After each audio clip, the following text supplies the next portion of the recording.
guys, I hope you're doing well.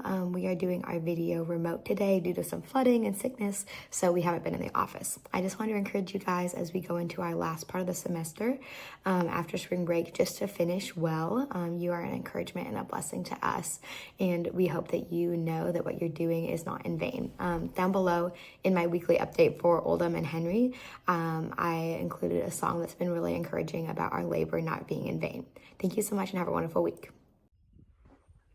Hi, mentors. We have some meetups happening this week, so if you want to know the date, the time, and the place of when you can expect yours to be so that you can be there, they are listed below in the email.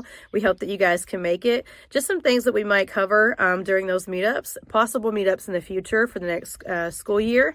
We may also talk about family meetups and what you can expect with those for those of you that have mentees and families that are interested. We also might rack your brains a little bit for a celebration event that we are currently talking about amongst our team to kind of get your feedback on. We hope that you guys are doing well. We're praying for all those families that may be displaced and may be dealing with some damage from the flooding, and we hope you guys have a wonderful week. Hey mentors, I want to share a little bit of encouragement with you from 2 Corinthians 12, 9 through 10. It says, "But he said to me, my grace is sufficient for you, for my power is made perfect in weaknesses. Therefore I will boast all the more gladly of my weaknesses, so that the power of Christ may rest upon me. For the sake of Christ, then, I am content with weaknesses, insults, hardship, persecution, and calamities. For when I am weak, then I am strong." Wow, I am just so reminded of when I read scripture like that, of how weak and frail I am and how finite I am as a human.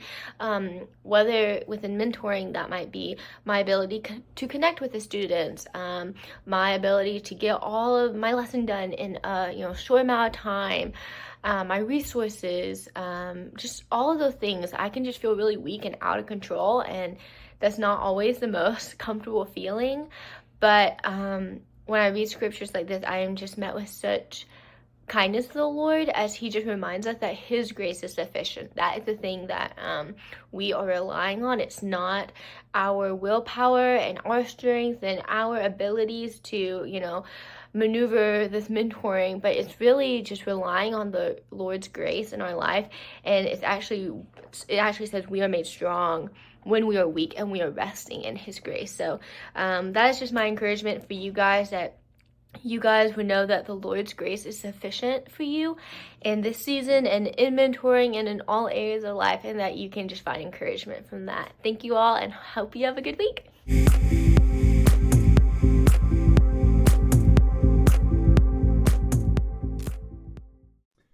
Hey mentors, so for your weekly resource, I'm going to be pulling from something we actually do with a lot of our court diversion workshops that we put together in Jefferson and Oldham County. It is an activity that's centered around community, specifically kind of dreaming about what a healthy community looks like. So what you'll need for this activity is ideally a big piece of paper. I don't have one with me today, otherwise I would have pulled it up, but just like one of those, ones you can stick up on the wall. A smaller piece of paper or poster works fine, but the bigger the better usually with this activity, because everyone's gonna be drawing on this.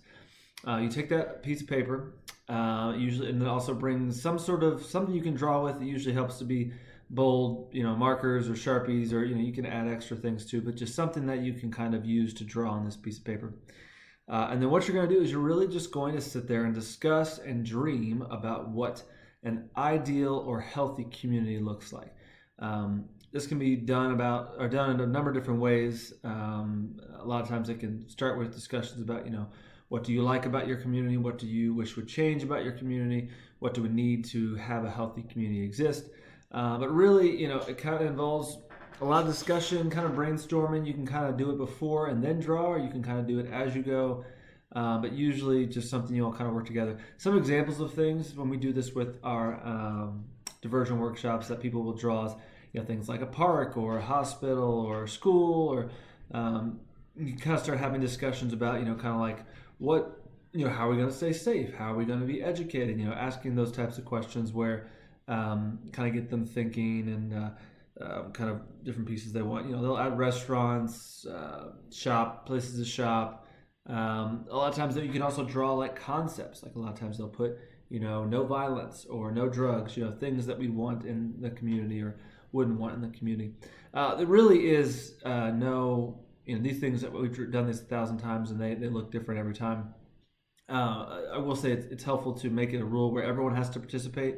Everyone has to draw something. There are no artists in the group usually, so it's always just kind of this kind of array of different things. But the hope is that you can get done and kind of present this community, this ideal community. You can make a community up, or you can just kind of draw the community that you're currently in and how you'd want it to be. And then one other step that this is kind of one of the big points of doing this is to kind of start either drawing or talking about, okay, what does your role in this ideal community look like? If you want to live in a healthy community, how can you as a student and individual in this community, whether it be in the present or in the future, make that community a reality? And so that can involve you drawing them in or them drawing themselves in the community, but a lot of times it's also going to involve kind of bigger discussions. Okay, well, what can you do with your actions to make this community healthier? What can you plan for your future to try to help this community? So lots of cool things can come out of that discussion as well. This works with really almost all age groups. Obviously younger kids love the drawing, but we actually usually do this with high school students. And while it takes a little bit of work, they usually get to a point where they're doing it and just as engaged as anyone else would be. So really can be something that happens at all age groups. Just depends on the type of things you might be talking about based on the age. So would love you all to give this a try. Definitely, as always, we'll always say it, share with us if you're able to try this, and pictures of that stuff would be great as well. So hope this is a helpful resource for you all, and looking forward to hearing how it goes for you guys.